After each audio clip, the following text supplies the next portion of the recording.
कैसे हो आप सभी लोग। वेलकम टू जस स्टडी क्लासेस। हम लोग पढ़ रहे हैं प्रायद्वीपीय पठार। आज हम लोग इससे पहले हम लोग पढ़ चुके हैं अरावली पर्वत, सतपुड़ा पर्वत और विंध्य पर्वत। देखिए हम थोड़ा पीछे से रिलेट करके पढ़ते हैं। जो अरावली पर्वत है,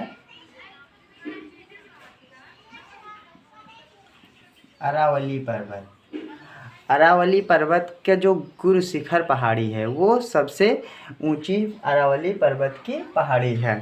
और जो विंध्य पर्वत है उसका जो कैमूर जो है कलुमार यानी जो कलुमार पर्वत, ये कलुमार जो है वो विंध्य पर्वत की सबसे ऊंची चोटी है। और जो सतपुड़ा पर्वत है इसकी धूपगढ़ सबसे ऊंची चोटी है। ये हम लोगों ने पीछे देखा। और हाँ, कल आया था जो हम लोग हिमालय पढ़ चुके हैं, हिमालय पर्वत, उसका टेस्ट। अगर आपने टेस्ट नहीं दिया हो तो ज़रूर देखिए। अब हम लोग देखते हैं केंद्रीय उच्च भूमि। केंद्रीय उच्च भूमि मतलब यहाँ पर अरावली स्थित है और इधर जो है विंध्य पर्वत और ये सतपुड़ा पर्वत इधर स्थित है। केंद्रीय उच्च भूमि, ये भूमि केंद्रीय उच्च भूमि मतलब केंद्र में, बीचों बीच में। इसमें जो है पठार आते हैं। जैसे पहला पठार जो है वो मालवा का पठार है। मालवा का पठार, ये वाला भाग मालवा का पठार इतना हो जाएगा। फिर उसके बाद बुंदेलखंड का पठार, ये वाला भाग, और ये बघेलखंड का, यानी ये वाला भाग जो है ये मालवा का पठार है। और ये बुंदेलखंड का पठार और ये बघेलखंड का पठार है। हम मालवा पठार पहले पढ़ लेते हैं। थोड़ा सा जो इम्पोर्टेंट है उसे हम लोग डिटेल में पढ़ेंगे। मालवा का पठार, मालवा का पठार ये क्या है? केंद्रीय उच्च भूमि।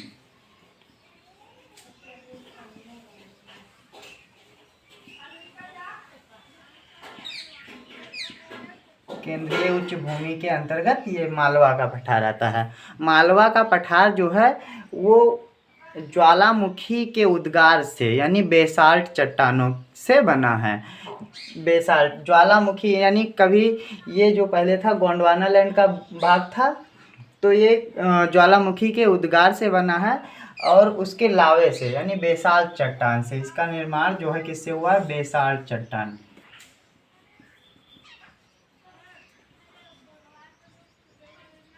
बेसाल्ट चट्टान। और ये कैसी मिट्टी है?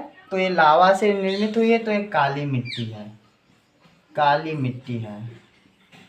बेसाल्ट की चट्टान से बना है और काली मिट्टी है। किस फसल के लिए अगर सर्वाधिक उपजाऊ हो जाएगी तो यहाँ पर कपास जो है सर्वाधिक उपजाऊ, मतलब इस मिट्टी में कपास सबसे अधिक उपयुक्त होता है।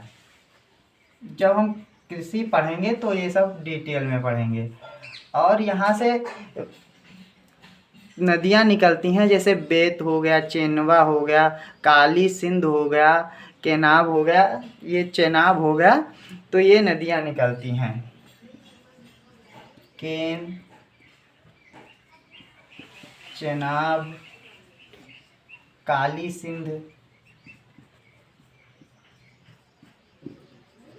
काली सिंध, ये नदियाँ इससे निकलती हैं। इसका जो फैलाव है, हम लोग बात करें कि किन किन राज्यों में फैला है, तो ये मध्य प्रदेश, गुजरात और साथ में राजस्थान में।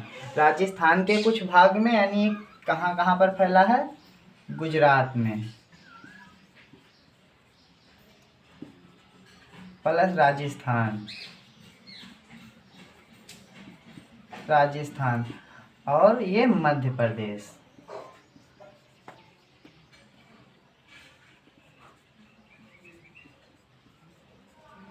जो मुख्य रूप से इसका फैलाव है वो मध्य प्रदेश में फैला हुआ है। इसके बाद आता है बुंदेलखंड का पठार। जो बुंदेलखंड का पठार है इसको आप लोग नोट कर लेना। बुंदेलखंड का पठार हम लोग पढ़ते हैं, यहाँ लिख लेते हैं।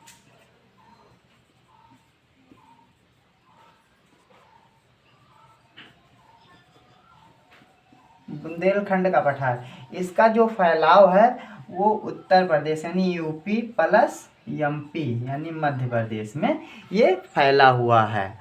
बुंदेलखंड का पठार ये हो गया बुंदेलखंड का। फिर उसके बाद जो है बघेलखंड का पठार आता है।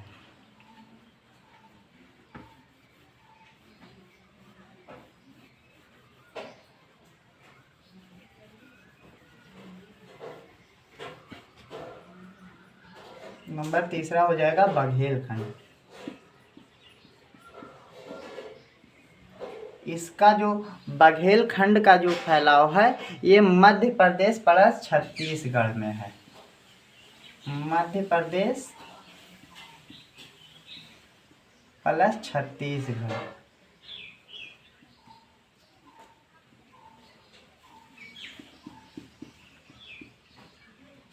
छत्तीसगढ़ में ये फैला हुआ है। अब इसके बाद नागपुर ये हो गया। अब इसके बाद छोटा नागपुर का पठार, जो छोटा नागपुर का पठार है यहाँ पर स्थित है। छोटा नागपुर का पठार, तो छोटा नागपुर पठार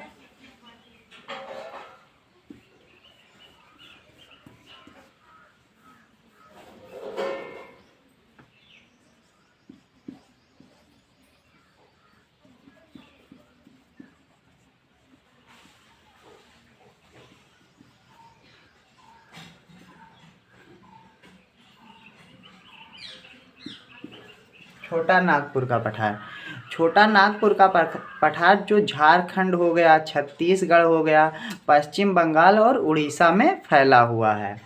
ये इसका जो विस्तार है वो कहाँ, झारखंड, झारखंड के बाद छत्तीसगढ़, छत्तीसगढ़ प्लस पश्चिम बंगाल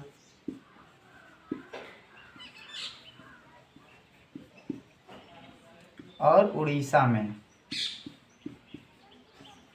ये फैला हुआ है। अगर पूछा जाए छोटा नागपुर का पठार सबसे ज़्यादा कहाँ पर फैला हुआ है, यानी सबसे अधिक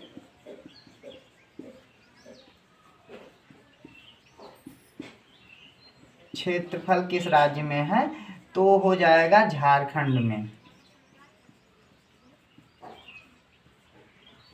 सबसे ज़्यादा इसका फैलाव कहाँ है, झारखंड में। इसको भारत का रूर प्रदेश कहते हैं। रूर क्यों कहते हैं, क्योंकि एक जर्मनी में एक स्थान है रूर, वहाँ पर कोयला और लोहा सबसे ज़्यादा मात्रा में निकलता है। तो यहाँ पर अपने भारत का सबसे अधिक कोयला यानी सबसे अधिक कोयला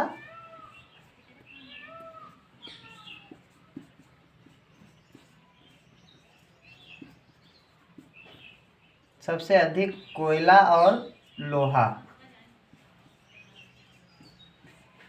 निकलता है। तो इसके कंपैरिजन जो होता है वो जर्मनी के रूर से होता है, इसलिए इसे भारत का रूर प्रदेश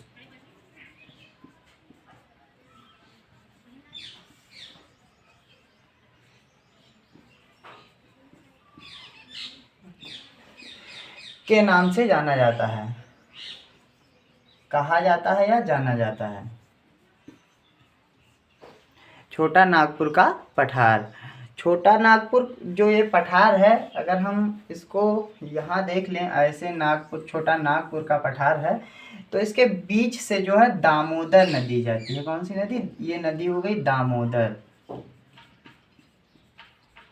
तो ये दो भागों में विभक्त कर देती है इसको, छोटा नागपुर के पठार को। एक रांची का पठार और ऊपर हो जाएगा हजरत बाग का पठार। ये जो हो जाएगा हजारीबाग, हजारीबाग का पठार, और ये रांची का पठार। दो भागों में विभक्त कर देती है। यहाँ पर एक जो है पारसनाथ यानी हजारीबाग में एक चोटी है, यहाँ पर मान लो ऐसे कहीं पे, ये चोटी पारसनाथ की चोटी। तो ये भारत की छोटा नागपुर की सबसे बड़ी यानी सबसे ऊंची चोटी है। यानी छोटा नागपुर की अगर पूछा जाए छोटा नागपुर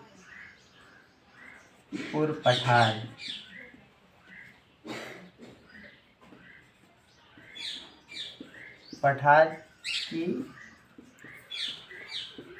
सबसे ऊंची चोटी तो हो जाएगी पारसनाथ।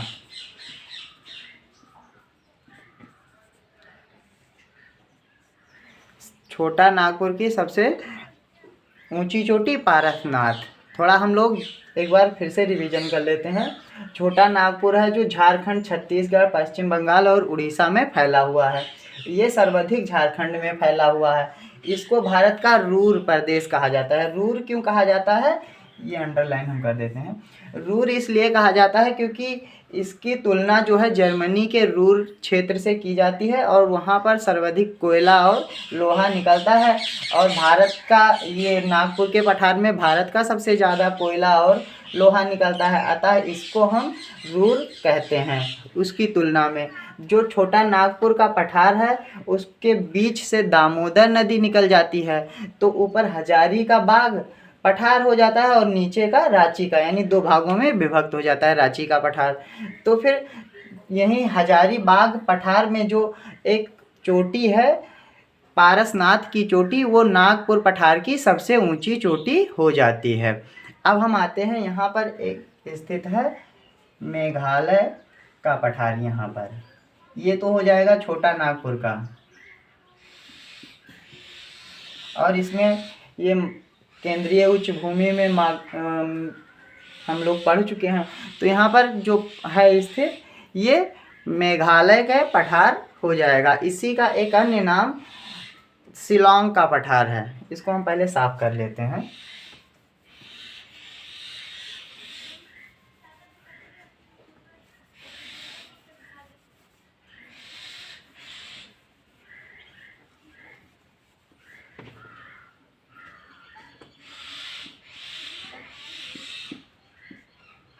शिलांग, इसी को मेघालय का पठार कहते हैं। ये हो गया शिलांग का पठार। ये जो है यहाँ पर स्थित है। ये जो है पहले जो झारखंड में राजमहल पहाड़ियाँ हैं उन्हीं का भाग है, लेकिन ये पूर्व में इनका राजमहल पहाड़ियों का ये ऐसे पहले था, यहाँ से ऐसे ये राजमहल की पहाड़ियाँ यहाँ थी। लेकिन यहाँ पर बहुत सारी नदियाँ, जैसे इधर से अपनी गंगा नदी होके जाती है और इधर से ब्रह्मपुत्र नदी, तो ये दोनों नदियाँ आपस में मिलकर इसको काट देती हैं, जिसे मालदा गैप, यहाँ जो काट देती हैं दोनों को अलग कर देती हैं, तो इसको मालदा गैप कहते हैं। यानी मालदा गैप से ये अलग हो जाता है।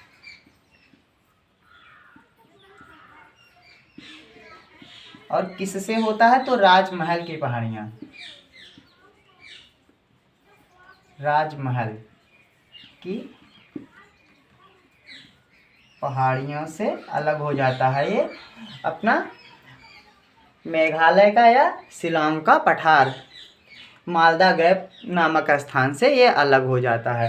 अच्छा, मेघालय अगर देखा जाए तो मेघालय की संरचना जो है गोला है, ऐसे थोड़ा ऐसे है।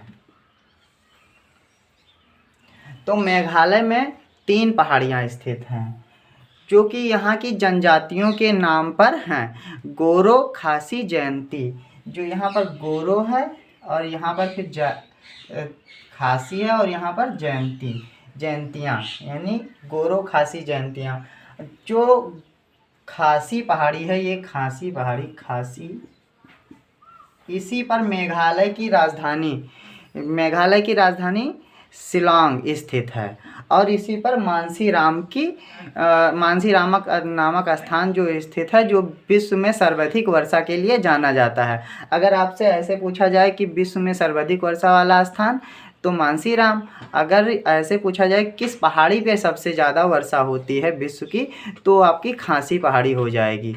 और इधर जो फिर उसके बाद जो बचता है असम में मिकिर और रेगमा, ये मिकिर और रेगमा, ये गोरो खासी जयंतियाँ, ये 5 पहाड़ियाँ मिलकर जो है मेघालय के पठार का निर्माण करती हैं। गोरो, खासी, जयंतियाँ, मिकिर और रेगमा। हमने मेघालय का चित्र इसलिए बना दिया ऐसे क्योंकि आप ये समझ सकें कि ये देखो ऐसे एक तस्तरी नुमा गोला सा बनाती हैं, जिससे जो इधर से मानसून आके यहीं पर रुक जाते हैं और बारिश यहीं पर हो जाती है। ये हुआ इतना, मेघालय के बारे में हमने जान लिया और राजमहल पहाड़ियों के बारे में भी जान लिया। तो आज के लिए लेक्चर इतना ही रखते हैं, अगले लेक्चर में मिलते हैं। अभी जो है प्रायद्वीपीय पठार ख़त्म नहीं हुआ, अभी कम से कम 2 वीडियो और आएंगी। और अगर आपने टेस्ट नहीं दिया है तो आप जाइए हिमालय वाला टेस्ट ज़रूर अटेंड कीजिए और कमेंट में अपना नंबर बताइए। थैंक्स।